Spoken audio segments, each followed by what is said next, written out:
Chapter 7. I pushed the heavy door open and walked into the library. The air in the library isn't like the air anywhere else. First, it's always cooler than the air outside. It feels like you're walking into a cellar on a hot July day, even if you have to walk up a bunch of stairs to get into it. The next thing about the air in the library is that no other place smells anything like it. If you close your eyes and try to pick out what it is you're sniffing, you're only going to get confused because all the smells have blended together and turned themselves into a different one. As soon as I got into the library, I closed my eyes and took a deep breath. I got a whiff of the leather on all the old books, a smell that got real strong if you picked one of them up and stuck your nose real close to it when you turned the pages. Then there was the smell of the cloth that covered the brand new books, the books that made a splitting sound when you opened them. Then I could sniff the paper, that soft, powdery, drowsy smell that comes off the pages in little puffs when you're reading something or looking at some pictures, a kind of hypnotizing smell. I think it's that smell that makes so many folks fall asleep in the library. You'll see someone turn a page and you can imagine a puff of page powder coming up and real slow and easy until it starts piling on the person's eyelashes, weighing their eyes down so much that they stay down a little longer after each blink, and finally making them so heavy they just don't come back up at all. Then their mouths come open and their heads start bouncing and down like they're bobbing in a big tub of water for apples, and before you know it, whoop, sloop, sloop, they're out cold and their face dunks down smack dab on the book. That's the part that gets the librarians the maddest. They get real upset if folks start drooling in the book saying, page powder not, they don't want to hear no excuses. You got to get out. Drooling in the books is even worse than laughing out loud in the library. And even though it might seem kind of mean, you really can't blame the librarians for tossing drooly folks out, because there's nothing worse than opening a book and having the pages all stuck together from someone else's dried up slobber. I opened my eyes to start looking for Ms. Hill.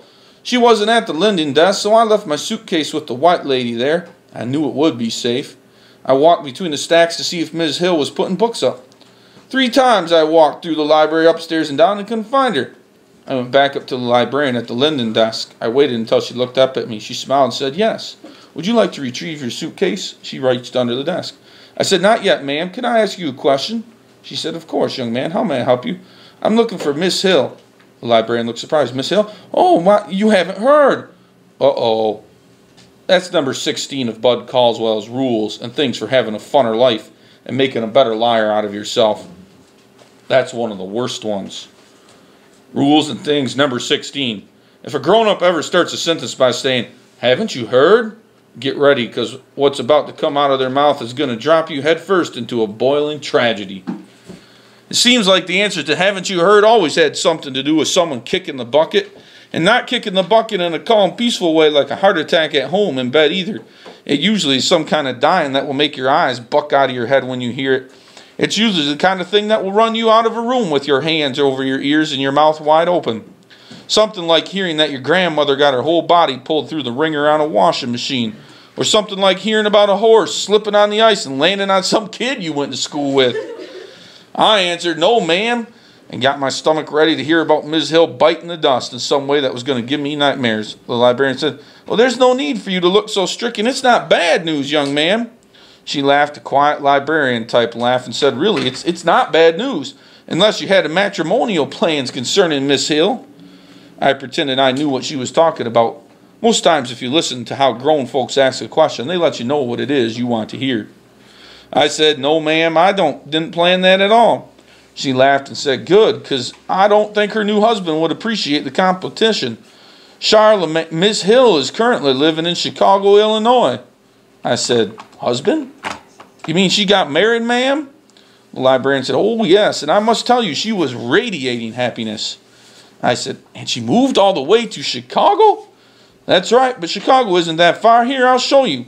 She reached under her desk and pulled out a thick leather book called Atlas of the United States of America. She thumbed through a couple of pages and said, "Here we are." She turned the book to me, and it was this big map of Michigan and a couple of the states that were next to it. "We're here," she pointed to the spot that said Flint, "and Chicago is here in Illinois." They looked pretty close, but I know how tricky maps can be. Shucks, they can put the whole world on one page on a map. So I said, "How long would it take someone to walk that far?" She said, "Oh dear, quite a while, I'm afraid. Let's check the distance." She reached under the desk and pulled out another thick book called Standard Highway Mileage Guide and turned to a page that had 1,000,000 numbers and a city names on it. She showed me how to find Chicago on the line that was running across the page and Flint on the line that was running down the page, and then to look at the number that was writ where the two of them joined up. It said 270. She pulled a pencil out and said, "Okay, this is how one figures the amount of time required to walk to Chicago. Now," she pulled a third book out. Shucks, this is one of the bad things about talking to librarians. I asked one question, she already had us digging through 3 different books. She thumbed through the book until she said, "Aha, it says here the average male human gait is 5 miles an hour. So assuming you could cover 5 miles an hour, all we have to do is divide 270 by 5. She did it and said 54 hours. Much too long to be practical. No, I'm afraid you'll simply have to wait until Mrs. Rollins comes back to Flint for a visit."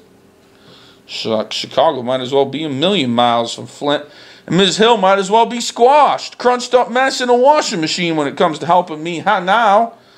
I thanked the librarian for the bad news and went to sit at one of the heavy tables so I could think of what to do next. Going back to the home was out. It used to be that we get a new kid every once in a while, but lately it seems like there's a couple of new kids every day, mostly babies, and they're almost always sick. It's not like it was when I first got here. Shucks, half the folks that run it don't even tell your name, don't remember yours unless you're in trouble all the time or getting ready to move out. After a while, I got my suitcase and walked into the regular air and stinking smells of Flint.